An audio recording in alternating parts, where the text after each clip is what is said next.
ഇന്ന് നമ്മൾ ഉണ്ടാക്കാൻ പോകുന്നത് സംതിങ് സ്പെഷ്യൽ ആയിട്ടുള്ള കേക്കാണ്. അതെന്താന്ന് വെച്ചാൽ ഈ ഒരു കേക്ക് നമ്മൾ ബേക്ക് ചെയ്തെടുക്കുന്നത് എയർ ഫ്രയറിലാണ്. അത് മാത്രമല്ല ഇതിൽ ചേർത്തിട്ടുള്ള ക്രീം ചീസ് ഞാൻ തന്നെ ഉണ്ടാക്കിയതുമാണ് കേട്ടോ.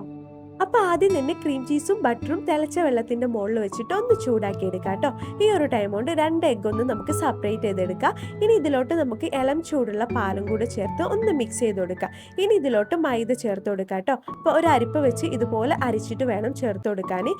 ഇനി ഇത് പതുക്കെ ഒന്ന് മിക്സ് ചെയ്ത് കൊടുക്കുക. നന്നായി മിക്സ് ആയി കഴിഞ്ഞാൽ നമ്മൾ നേരത്തെ മാറ്റി വെച്ചിട്ടുള്ള എഗ് യോക്കും കൂടെ ചേർത്ത് വീണ്ടും ഒന്ന് മിക്സ് ചെയ്ത് കൊടുക്കുക കേട്ടോ. ഇനിയിപ്പോൾ ഇതാ അടുത്തതായിട്ട് നമ്മൾ നേരത്തെ മാറ്റി വെച്ചിട്ടുണ്ടായിരുന്ന എഗ് വൈറ്റിലോട്ട് ലെമൺ ജ്യൂസും കൂടെ ആഡ് ചെയ്തിട്ട് ഒന്ന് ബീറ്റ് ചെയ്തെടുക്കുക. ഇനി ഇതിലോട്ട് 1 കപ്പ് ഷുഗറും കൂടെ ആഡ് ചെയ്ത് കൊടുക്കുക. പിന്നെ നിങ്ങൾ ഷുഗർ ആഡ് ചെയ്യുമ്പോൾ ഇതുപോലെ 2 തവണയായിട്ട് വേണം കേട്ടോ ചേർത്ത് കൊടുക്കാൻ.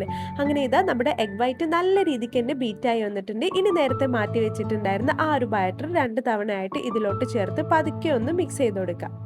ഇനി ഒരു കേക്ക് ടിന്നിലോട്ട് ബട്ടർ പേപ്പറോ അല്ലെങ്കിൽ ഞാൻ ചെയ്ത പോലെ ഒരു നോട്ട്ബുക്കിന്റെ പേപ്പറോ എടുത്തിട്ട് അതിന്റെ മുകളിലോട്ട് ഈ ഒരു ബാറ്റർ ഒഴിച്ചു കൊടുക്കുക കേട്ടോ. അപ്പോൾ മൊത്തമായിട്ട് ഒഴിച്ചു കഴിഞ്ഞാൽ ഇതുപോലെ ഒന്ന് ടാപ്പ് ചെയ്തെടുക്കുക. ഇനി നമുക്കിതൊന്ന് ബേക്ക് ചെയ്തെടുക്കാം. 10 മിനിറ്റ് പ്രീ ഹീറ്റ് ചെയ്ത എയർ ഫ്രയറിലോട്ട് നല്ല ചൂടുള്ള വെള്ളം കുറച്ചൊഴിച്ചിട്ട് അതിൻ്റെ മുകളിൽ വെച്ചിട്ടാണ് കേട്ടോ ഞാൻ ഈ ഒരു കേക്ക് ബേക്ക് ചെയ്തെടുത്തിട്ടുള്ളത്.